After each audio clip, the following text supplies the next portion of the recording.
Hi everybody, it's Bill, and I have an interesting situation.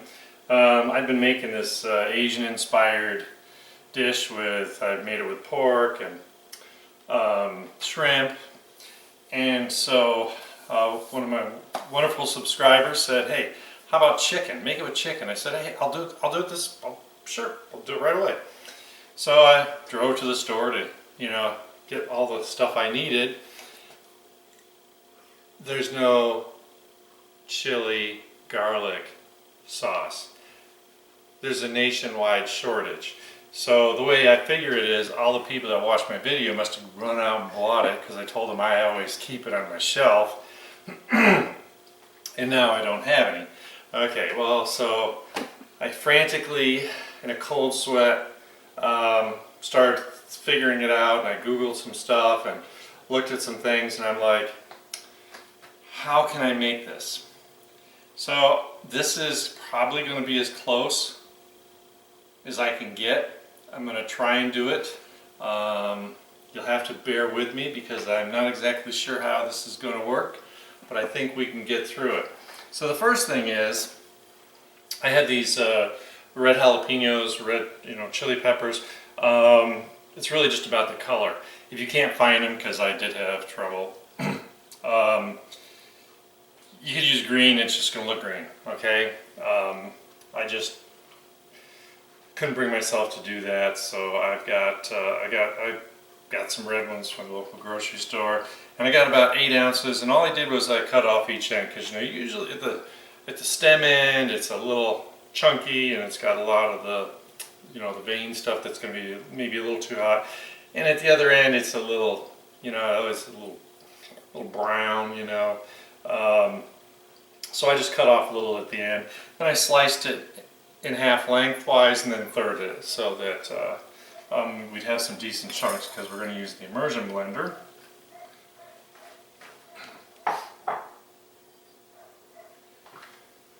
Please try to get away from me.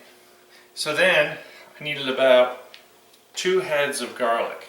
So once again, as part of my experiment, I talked to some friends of mine and who know more than I do in some things. Can't believe I admitted that, but it's okay. And the already peeled garlic actually is a really good option.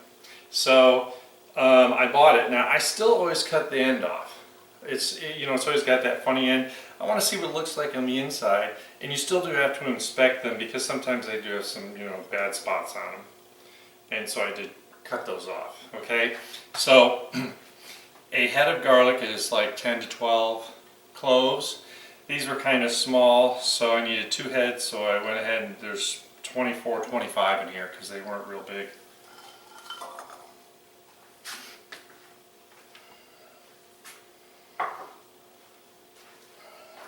Next thing I have a teaspoon of sugar and a teaspoon of salt. It's not like we're eating it, so it's okay to put salt in it because this is a condiment, okay? And last but not least, this was the thing I've been playing with, is I have 1/3 cup of rice vinegar, and I dilute a little bit with a couple tablespoons of water. And I was concerned that this is the only liquid. We might be adding more later.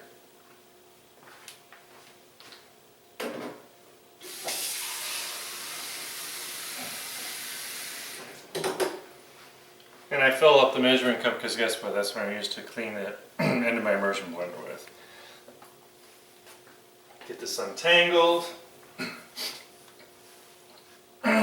Ooh, that vinegar. Ooh, not a fan, but it tastes good. Alright, so let's turn this down a little bit, see how we're going to do.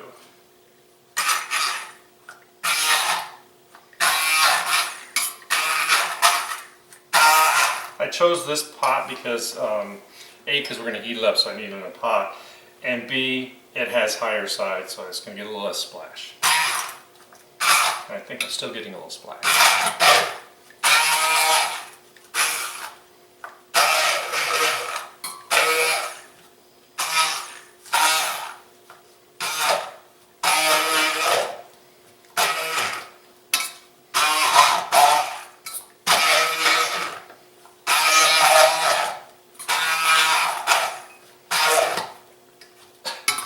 it's definitely burning my eyes with those jalapenos. And seeds are flying.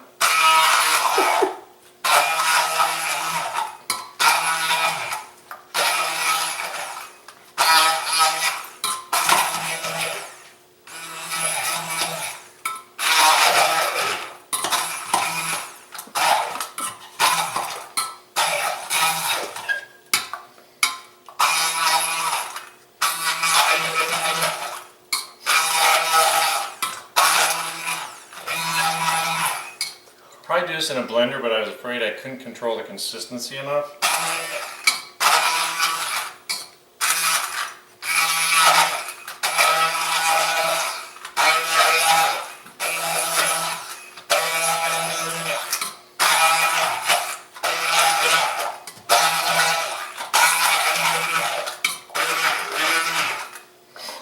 Ooh. Ah.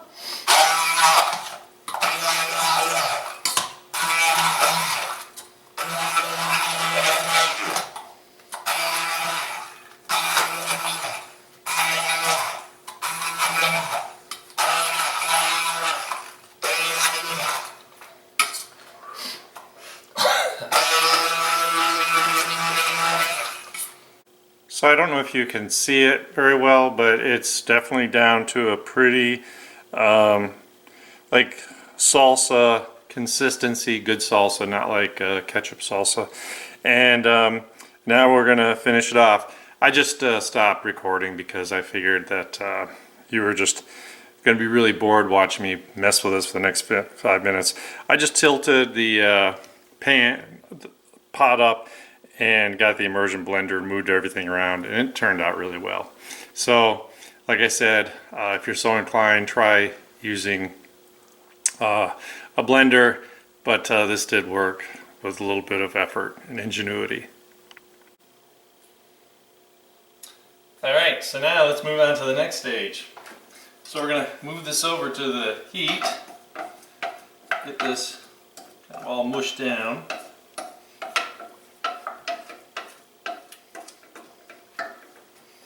And you know, this isn't machine made, so I think I did a pretty darn good job. But guess what?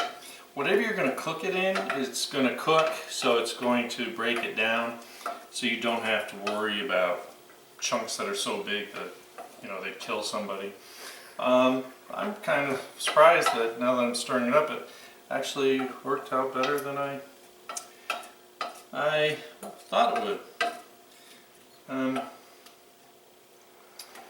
Some things, sometimes they just get lucky, right? Alright, so get a little gentle heat under here.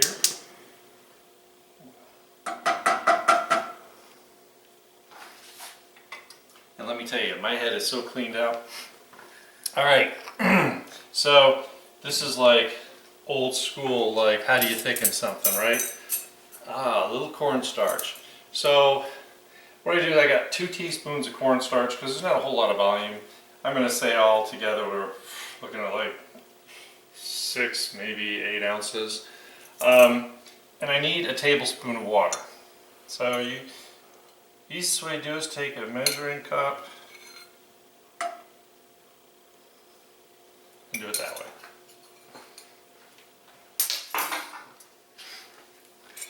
Now, I used to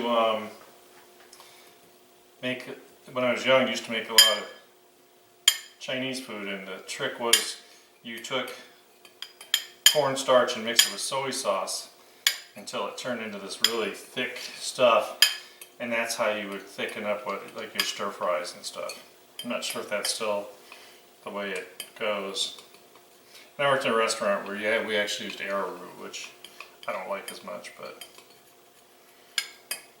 I guess it's more natural. Alright, so I just want a little more than 50-50. If you were 50-50, it can tend to turn into kind of this hard stuff. And when you heat cornstarch, it's going to go clear from the white. Alright, so I got this ready to rock and roll. keep that right there for now. Turn this up just a little bit. Now I can pay attention to this. Now it smells really good.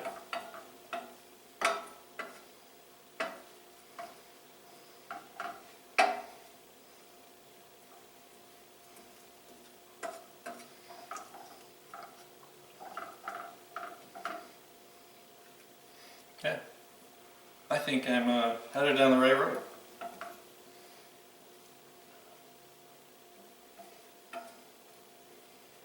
I have to bottle my own and sell it for the nationwide shortage.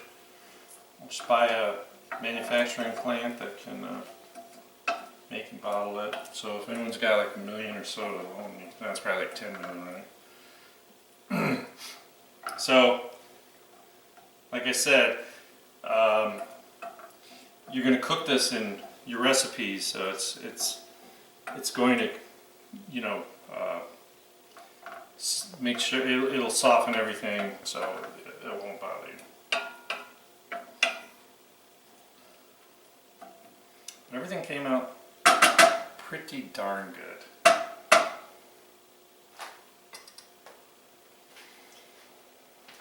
And I have a pickle jar because the tops fit really well. They like have that liner, and that's what I'm going to put it in. And it's going to be good for 30 days in the fridge after it cools.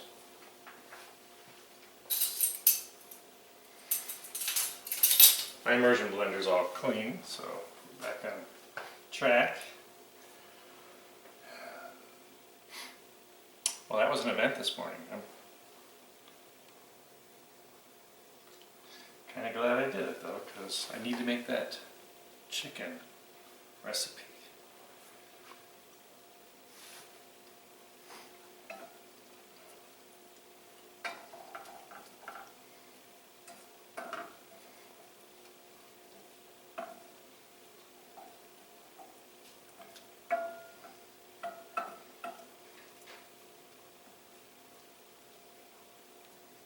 I would recommend safety glasses or goggles. You wouldn't want that stuff to spray you in the eye when you're blending it up.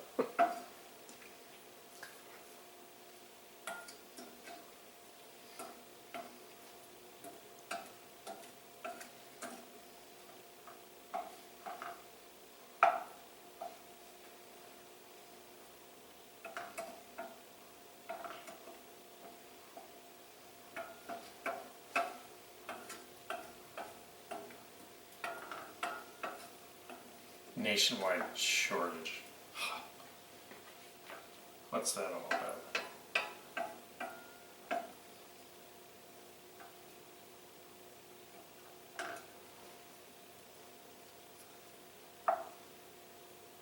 Just okay. Got it right where I want it. But maybe I turned it down too fast. I've just got some little bubbles kind of percolating up through. So I know the whole thing's pretty toasty warm.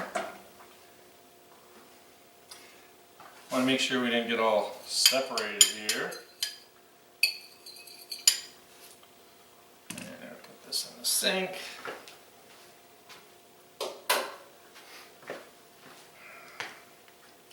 Take my little spoon.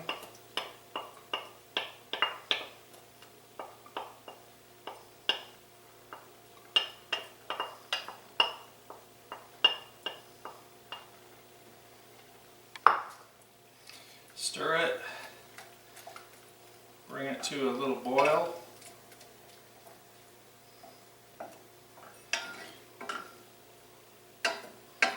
Make sure we get it all mixed up here.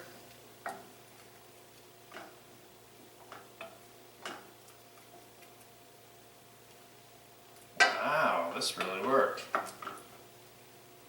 so impressed with myself today.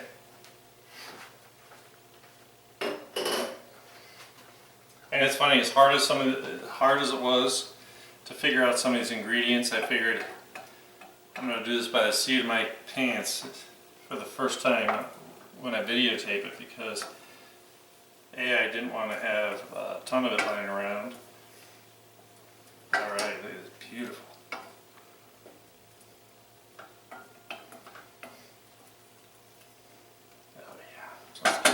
heat. Like I said, we're just going to let it cool and in the eyes again. Oh yeah, this is actually perfect. I'm going to let it cool a minute, and I'll pour it in the jar and let you just see. Well, actually, you know what I can do.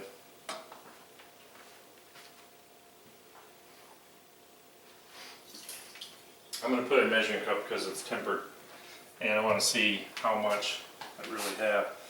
So I'm not really sure. I'm right-handed. I don't know why the pouring thing's always on the wrong side.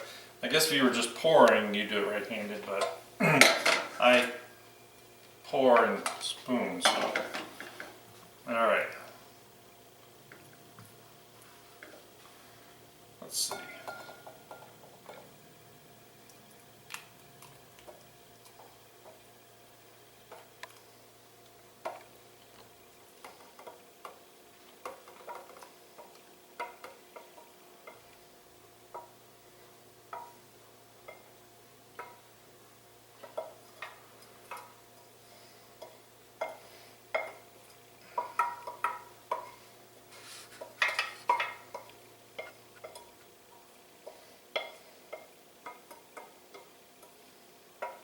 I feel like I got these pots on sale because they're really for a left-handed person. I don't know, but maybe if they had a little pouring lip on each side, it would be better.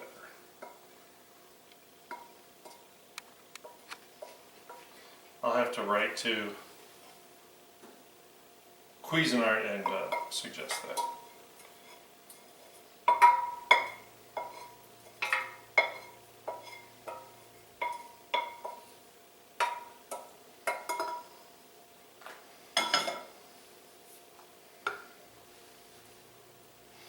Okay, so we're over the cup line, so we've probably got 10 ounces of stuff, and it's beautiful. I tend to use this like 3 tablespoons at a time, quarter cup at most, and believe it or not, if you were standing here, you'd be like, that looks pretty close, all right? But I think the taste is going to be dead on. So anyway, sorry that took so long. But I had no idea what I was doing, and that immersion blender took longer than I thought, and I forgot about the fact that that was going to like burn my eyes out, vinegar and jalapenos. Who would have thought, right? Anyway, I'll have this edited down to something quick and easy because that was my intention, and I just want to thank everybody for subscribing and watching my videos. And next video I do will be showing you what I'm going to put this in. And hopefully it'll turn out really well. See you later.